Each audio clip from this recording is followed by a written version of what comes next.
Welcome to Z4 news. నేను మీ వంశీకృష్ణ గౌడ్. ఈనాటి ప్రత్యేక కథనానికి స్వాగతం. యుద్ధానికి సంబంధించిన అప్డేట్స్ మనం చూస్తున్నాం.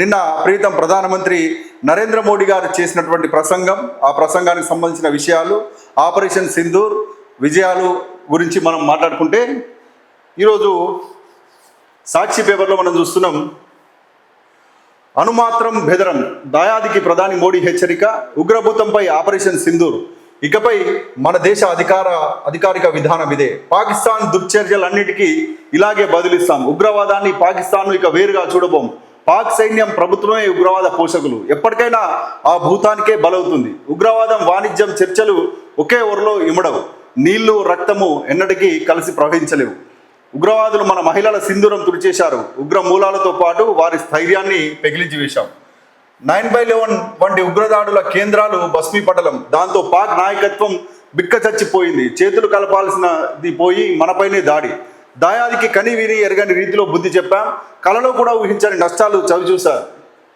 దిక్కుతోచక కాళ్ళబేరానికి వచ్చి శరణు వేడింది, ఉగ్రవాదం సైనిక దుశ్చర్యలు ఉండవని హామీ ఇచ్చింది, అందుకే విరమణ, సైనిక చర్యకు కేవలం విరామం, సైనికులకు నా సెల్యూట్, మహిళలకు సింధూర్ మై అంకితం. ఇది కనుక మనం గమనించినట్లయితే ఆపరేషన్ సింధూర్ అనేది తాత్కాలికంగా ముగిసింది, కాల్పుల విరమణ ప్రారంభమైంది. భారత్ వైపు నుంచి ఒక హెచ్చరిక చేసే విధంగా నరేంద్ర మోడీ గారి ప్రసంగం ఉన్నప్పటికీ కానీ నిరాశపరిచిందనే చెప్పవచ్చు చాలా వర్గాలకు. కానీ సమాజంలో కొన్ని అంశాలను కనుక మనం గమనించినట్లయితే ఇక్కడ మనం ఇంకో వార్త కూడా మనం చూస్తున్నాం.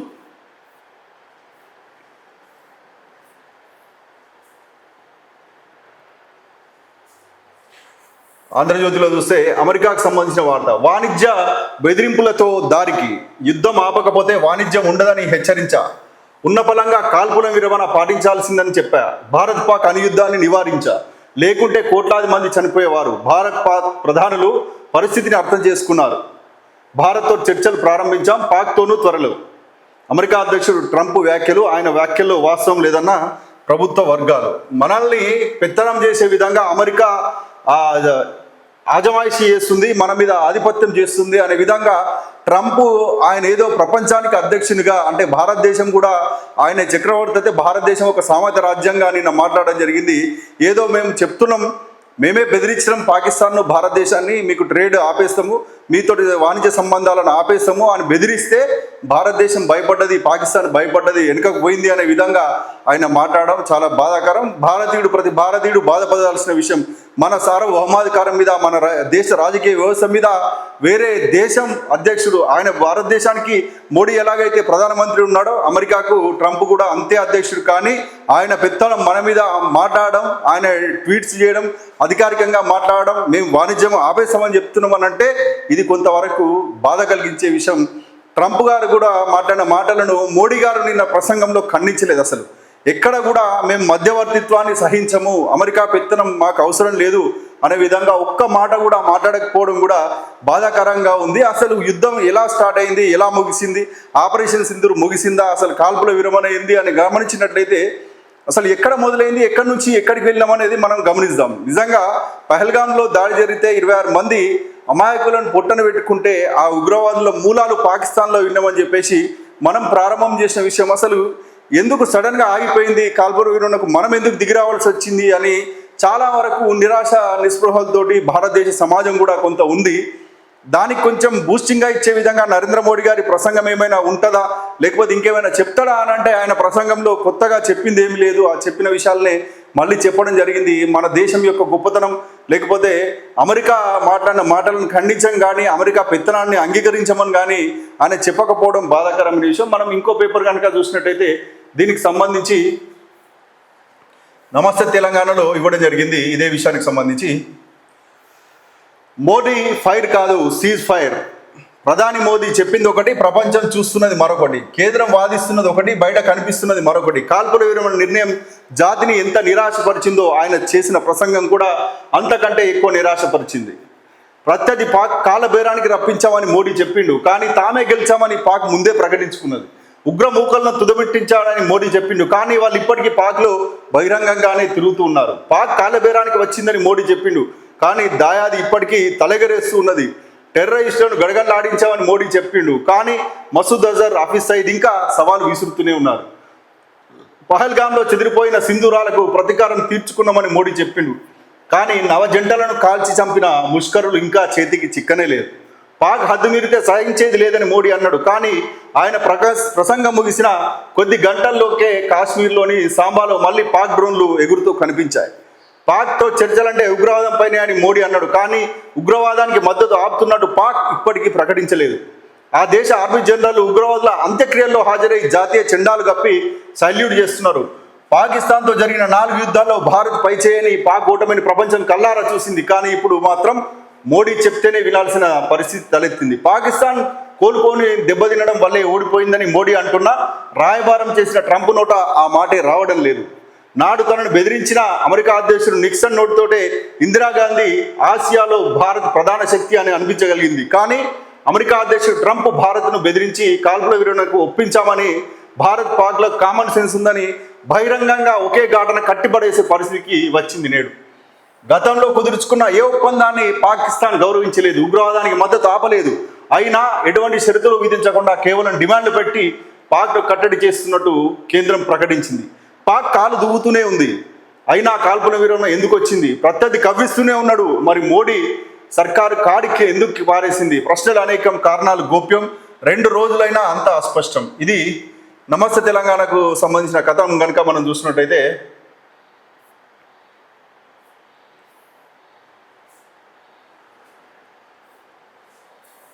సైన్యం విజయం, కేంద్రం విఫలం అని చెప్పేసి ఒక వార్త మనం చూస్తున్నాం. త్రివిధ దళాల దాడిలో పాక్ ఉక్కిబిక్కిరి, భారత్ పైచేయిలో ఉన్నప్పుడే కాల్పుల విరమణ, తామే గెలిచామంటూ పాక్ ప్రధాని సంబరాలు, 48 గంటల పాటు మోదీ ప్రభుత్వం మౌనం, అమెరికా జోక్యాన్ని వద్దనలేని నిస్సహాయత, కాల్పుల విరమణ షరతులపైన గప్చుప్, అంతుచిక్కని ప్రశ్నగా మిగిలిన ఎందుకు? మోడీ ప్రభుత్వంపై విశ్లేషకుల విమర్శకులు. ఇక్కడ మరొక వార్త మనం చూస్తున్నాం. కాల్పుల విరమణను చరిత్ర క్షమించదు, 3 రోజుల విఫల కథగా ఆపరేషన్ సింధూర్, లాజిక్ లేని ముగింపుతో మోడీ తప్పిదం, విజయం అంచుల్లో ఓటమిని ఒప్పుకుంటున్నాం, గతం నుంచి పాఠాలు నేర్వక అవే తప్పుల, పాక్పై పైచేయి సాధించాక విరమణ దేనికోసం, ఎందుకు ఒప్పుకున్నారో కేంద్రం చెప్పాల్సిందే, జియో స్ట్రాటజిస్ట్ బ్రహ్మాచెల్లాని సూటి ప్రశ్నలు. ఇది ఒక స్ట్రాటజిస్ట్ ఉన్నటువంటి మాటలు మనం చూస్తున్నాం.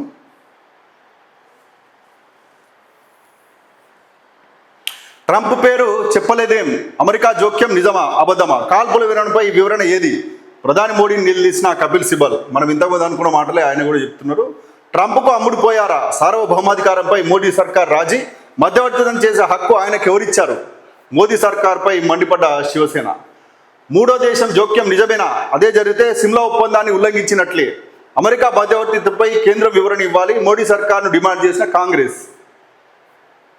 విద్యావంతుడే పాలకుడు కావాలి, పాలనా పరంగా భారత్ అత్యంత సంక్లిష్ట దేశం, వారు మాత్రమే సొంతంగా చర్చించగలరు, స్వయంగా నిర్ణయాలు తీసుకోగలరు. మోదీపై సుబ్రహ్మణ్య స్వామి పరోక్ష విమర్శలు. ఇవి మనం చూస్తుంటే మొన్నటి వరకు ఒక ఉద్వేగభరితమైన పరిస్థితులు మనం చూసినాం. ఆ ఉద్వేగభరితమైన పరిస్థితుల్లో దేశం మొత్తం ఒక్కటిగా ఉన్నది. కష్టమైన సుఖమైన కలిసే భరిస్తామని చెప్పేసి ఆ సరిహద్దు రాష్ట్రాలకు మద్దతుగా ధీటుగా యావత్ దేశం మొత్తం కూడా రోడ్లపైకి వచ్చి పిల్ల పెద్ద అందరూ కూడా సైన్యానికి మద్దతుగా ర్యాలీలు సంఘీభావం తెలిపిరు. అఖిలపక్షం ఏర్పాటు చేస్తే కూడా అన్ని పార్టీలు కూడా ఏకగ్రీవంగా మోడీ నిర్ణయాలు ఏది తీసుకున్నా కానీ దానికి కట్టుబడి ఉంటే యుద్ధం చేయండి, పాక్ ఆక్రమిత కాశ్మీర్ తీసుకోండి, యుద్ధం చేయండి, దేనికైనా మనం సిద్ధంగా ఉందాం, ప్రిపేర్ అయిదాం, మన దేశాన్ని స్థిరంగా ఉంచే విధంగా నిర్ణయాలు మీరు తీసుకోండి అని చెప్పేసి అన్ని పార్టీలు కూడా ఏకగ్రీవంగా మోడీ గారి పైనే బాధ్యత ఇవ్వడం జరిగింది. మోడీ గారు ఏం చెప్తున్నారు? మన ప్రధానమంత్రి త్రివిధ దళాలకు నేను అధికారం ఇచ్చేసినా వారు ఏం చేసినా సరే అని చెప్తున్నాడు. కానీ బాధాకరమైన విషయం ఏంటంటే అసలు ముగింపు ఎట్లయింది? ఈ ముగింపుకు కారణం ఏంది? మనం గౌరవం దెబ్బతినే విధంగా, అంతర్జాతీయ స్థాయిలో భారత్ ఇమేజ్ దెబ్బతినే విధంగా ట్రంప్ అమెరికాలో ఉండి నేను రాత్రంతా మాట్లాడితేనే ఆగుతున్నారు. ఆడ భారత్ పాకిస్తాన్ ఒకటే అనంటే ఒక తీవ్రవాద దేశంగా ఉన్న పాకిస్తాన్కు మద్దతుకు ఉన్నటువంటి అమెరికాను మనం నిలువరించలేకపోవడం బాధాకరం. అమెరికాకు ధీటుగా మనం ఉండకపోవడం కూడా బాధాకరం. నిజంగా మనం గమనించినట్లయితే 20,000 కోట్ల రూపాయలు అంతర్జాతీయ ద్రవ్యనిధి సంస్థ ఏదైతే ఉంటుందో IMF అనేది, దాని నుంచి యుద్ధం జరిగే సమయంలో అమెరికా పాకిస్తాన్కి ఇప్పించడం జరిగింది. అటువంటి వన్ సైడెడ్గా భారత్కి ఎప్పుడు కూడా పూర్తి స్థాయి మిత్రదేశంగా ఉండనటువంటి అమెరికా పాకిస్తాన్కు మద్దతుగా ఆ రకంగా 20,000 కోట్ల రూపాయల నిధులు ఇవ్వడమే కాకుండా పాకిస్తాన్కు చెప్పినాం, భారత్కి చెప్పినాం, యుద్ధం ఆపని చెప్పినాం అంటే మన మీద సామంతరాజులు, ఆయన ఏమో చక్రవర్తి అయినట్టు భారతదేశ సార్వభౌమాధికారాన్ని దెబ్బతినే విధంగా ఈ రకంగా ఉండడం బాధాకరం. ఈ సందర్భంలో గతంలో జరిగిన అనుభవాలకు సంబంధించి యుద్ధాలు పాకిస్తాన్తో జరిగినప్పుడు ఉన్నటువంటి ప్రధానమంత్రులకు సంబంధించిన స్టోరీ మనం చూస్తున్నాం. ఈయన లాల్ బహదూర్ శాస్త్రి, ఆయన పాకిస్తాన్తో యుద్ధం అప్పుడు మనకు లాల్ బహదూర్ శాస్త్రి కూడా అప్పుడు ప్రధానమంత్రిగా ఉన్నాడు. అణు బెదిరింపులకు భారత్ భయపడదు. కత్తి మన చూపించో, అణుబాంబుతో భయపెట్టో, ఎవరైనా మన శిరస్సు వంచాలని చూస్తే, మనల్ని అణచివేయాలని చూస్తే ఈ దేశం లొంగేది కాదు. ఒక ప్రభుత్వంగా మన కర్తవ్యం మారణాయుధాలకు ఆయుధాలతోనే సమాధానం ఇవ్వడం. లాల్ బహదూర్ శాస్త్రి మాజీ ప్రధానమంత్రికి సంబంధించిన వ్యాఖ్యలు మనం చూస్తున్నాం. 1971లో ఇందిరాగాంధీ గారు ప్రధానమంత్రిగా ఉన్నారు. ఆమె యుద్ధం చేసింది బంగ్లాదేశ్కు విముక్తి కల్పించిన యుద్ధం, ఆ యుద్ధంగా చెప్పవచ్చు. తూర్పు పాకిస్తాన్గా ఉన్నటువంటి ఇప్పటి బంగ్లాదేశ్ ప్రాంతం పాకిస్తాన్ నుంచి విడగొట్టేసి బంగ్లాదేశ్ ఒక కొత్త దేశంగా సృష్టించిన యుద్ధం మనం 1971 యుద్ధం. అప్పుడు ఆమె మాట్లాడిన మాటలు మనం చూస్తున్నాం. అమెరికా మా బాస్ కాదు, అమెరికాను భారత్ ఒక మిత్రుడిగా చూస్తుంది తప్ప యజమానిగా కాదు. తన భవితాన్ని రాసుకోగల సామర్థ్యం భారత్కు ఉన్నది. పరిస్థితులను బట్టి ఎవరితో ఎలా వ్యవహరించాలో మాకు తెలుసు. 1971 యుద్ధ సమయంలో నాటి అమెరికా అధ్యక్షుడు రిచర్డ్ నిక్సన్తో భారత ప్రధాని ఇందిరాగాంధీ. ఇవి చూస్తున్నాం మనం. ఈ రకంగా ఇప్పుడున్న చర్చలన్నీ కూడా గతానికి వెళ్ళిపోయినాయి. గతంలో పాకిస్తాన్తో యుద్ధాలు జరిగినప్పుడు భారతదేశం వైఖరి ఎలా ఉంది, అమెరికా వైఖరి ఎలా ఉంది, అమెరికా మనకు చెప్తే మనం ఏ రకంగా స్పందించడం మనం చూసినట్టయితే లాల్ బహదూర్ శాస్త్రి గారు ఒక ఘాటు వ్యాఖ్యలు చేయడం జరిగింది. ఇందిరాగాంధీ గారు కూడా ఘాటు వ్యాఖ్యలు చేస్తూ అమెరికా పెత్తనం మేము ఎప్పుడు సహించాం, అమెరికా మాకు ఒక మిత్రదేశం మాత్రమే కానీ మా మీద అజమాయిషీ కాదు, మా మీద బాస్ కాదు అని చెప్పేసి ఘాటుగా చెప్పింది దేనికి విరవలే. ఇక్కడ లేని విషయం కూడా మనం ఒకటి చూద్దాం. అటల్ బిహారీ వాజ్పేయి గారు 1998లో ఒక కార్యక్రమం తీసుకోవడం జరిగింది. పోఖ్రాన్లో అణుపరీక్షలు. ఆ అణుపరీక్షలకు సంబంధించిన పరిస్థితుల్లో 2 అణుబాంబు ప్రయోగాలు మనం విజయవంతంగా చేసినాం.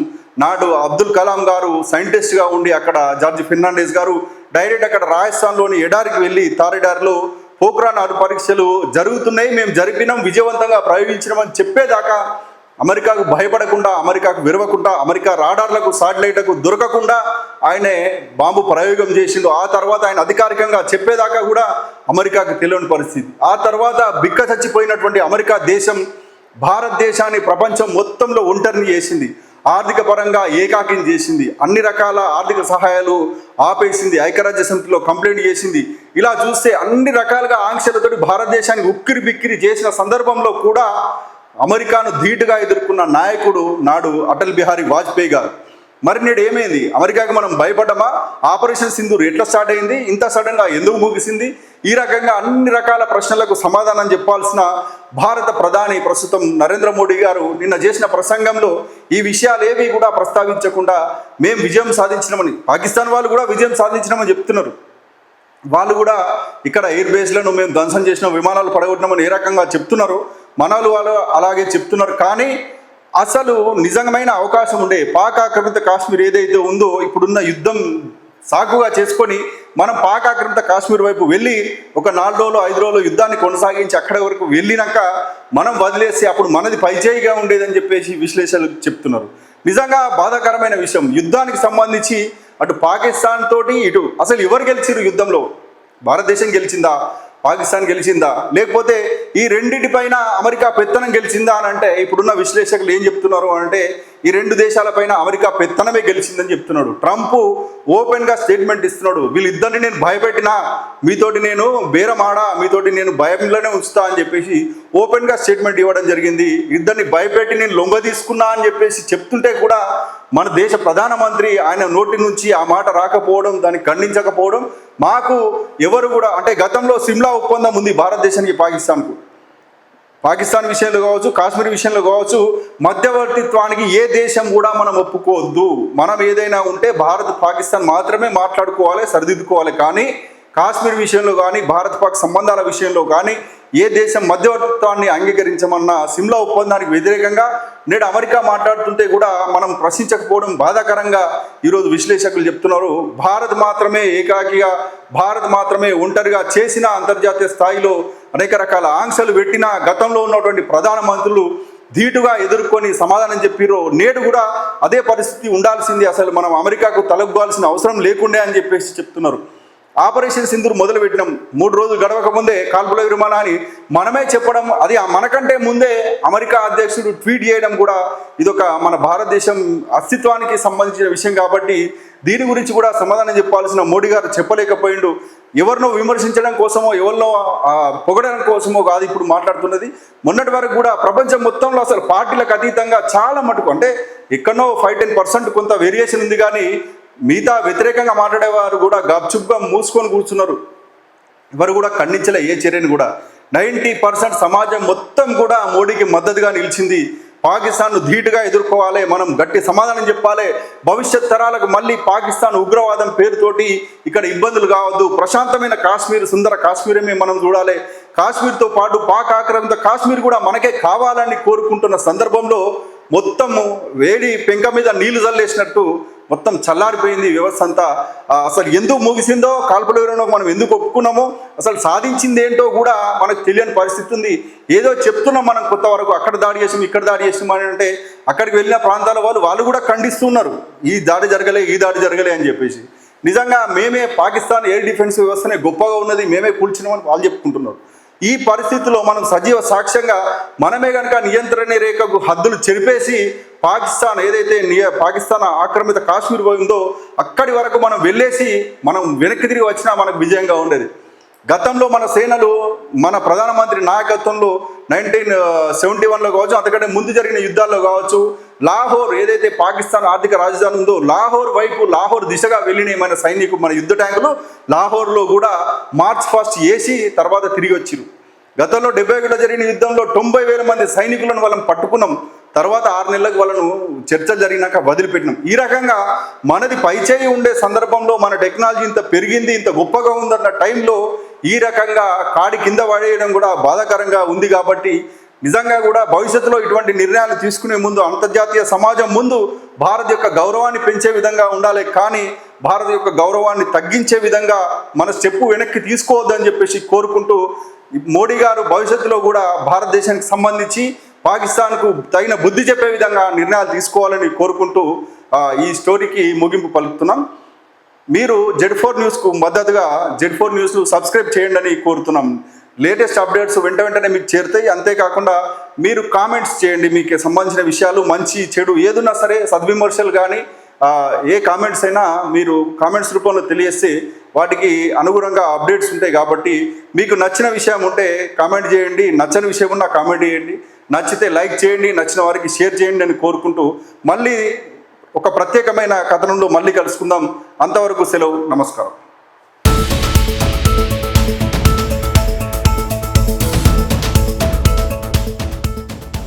మీరు చూస్తున్నది Z4 news. Question for justice.